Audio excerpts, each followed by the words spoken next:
मुक्त हो जाने का अर्थ स्वच्छंदता नहीं है, क्योंकि जो स्वच्छंद होगा वो समझा ही नहीं।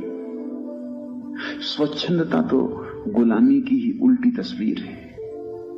स्वतंत्रता न तो स्वच्छंदता है और न गुलामी, वो दोनों के मध्य में एक परम जागरण है। वैसा व्यक्ति समाज का दुश्मन नहीं होता,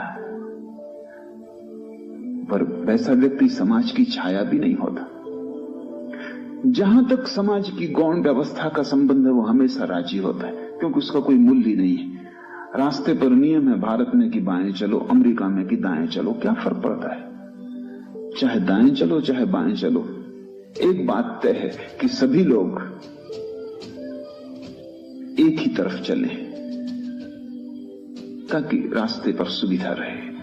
बाएं चलने से भी काम चल जाता है, दाएं चलने से भी काम चल जाता है, लेकिन सभी लोग बाएं दाएं इकट्ठा चलने लगे तो काम ना चलेगा, तो अड़चन होगी। ये गौण नियम है, ये कोई शाश्वत नियम नहीं है, और न इनमें कोई नीति है और न कोई इनमें परमात्मा का हाथ है, हस्ताक्षर है। समाज की सुविधा है, बाधा नहीं डालता, सहयोगी होता है, लेकिन समाज की सुविधा के लिए अपनी आत्मा को खोने को राजी नहीं होता। जहां तक बाएं दाएं चलने का सवाल है, बिल्कुल राजी होता है, लेकिन जहां समाज आग्रह करता है कि तुम अपनी आत्मा ही खो दो, वहां वो उस आग्रह को ठुकरा देता है। लेकिन समाज को उससे कोई बाधा भी नहीं आती, क्योंकि आत्मा कोई रास्ते का ट्रैफिक नहीं है। वहां तुम बिल्कुल अकेले हो, वहां दूसरा है ही नहीं, इसलिए वहां समाज के नियमन की कोई भी जरूरत नहीं। लेकिन समाज को खतरा है। खतरा यह है कि आत्मवान व्यक्ति दबाया नहीं जा सकता, आत्मवान व्यक्ति झुकाया नहीं जा सकता, और आत्मवान व्यक्ति संक्रामक होता है, जो और भी बड़ा खतरा है। क्योंकि जैसे ही कोई व्यक्ति आत्मवान होता है, उसके आसपास हवा फैलने लगती है आत्मवत्ता की, भगवत्ता की। दूसरे लोग भी आत्मवान होने लगते हैं, और अगर बहुत लोग रास्ते को छोड़कर अपने रास्ते और पगडंडियां खोजने लगे, तो वो जो राजपथ का बल है वो टूट जाता है, समाज निर्बल हो जाता है। क्योंकि आत्मवान व्यक्ति मौलिक रूप से अराजक होता है, स्वच्छंद नहीं, लेकिन वो कोई शासन पसंद नहीं करता।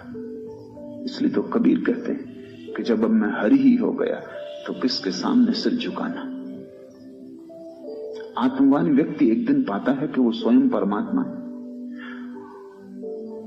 अब कैसे सिर झुकाना, कहां झुकाना, क्यों झुकाना? इसलिए नहीं कि वो कोई अहंकारी है, नहीं। आत्मवान तो होता ही तब जब अहंकार खो जाता है, नहीं। लेकिन अब कुछ बचा ही नहीं जहां सिर झुकाना। सिर झुकाने वाला भी नहीं बचा, सिर भी नहीं बचा, सब खो ही गया है। तो न तो राज्य पसंद करता है आत्मवान व्यक्ति को, न तुम्हारे तथाकथित धर्म पसंद करते हैं आत्मवान व्यक्ति को, क्योंकि मंदिर मस्जिद वो छोड़ देगा। कहां सिर पटकना? आदमी की बनाई हुई मूर्तियों के सामने सिर पटकने से होगा भी क्या? वो गुलामी के जाल है जो समाज ने सब तरफ फैला रखे हैं। कारागृह भी उसी का कारागृह है, और जिसे तुम मंदिर कहते हो वो भी उसी का कारागृह है। जिसको तुम पुलिस का आदमी कहते हो वो भी समाज का नौकर है, और जिसको तुम पुजारी पुरोहित कहते हो वो भी समाज का उतना ही नौकर।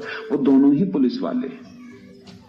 एक तुम्हारे शरीर के ऊपर नियंत्रण रखता है, दूसरा तुम्हारी आत्मा पर नियंत्रण रखता है। तुम छूट न जाओ।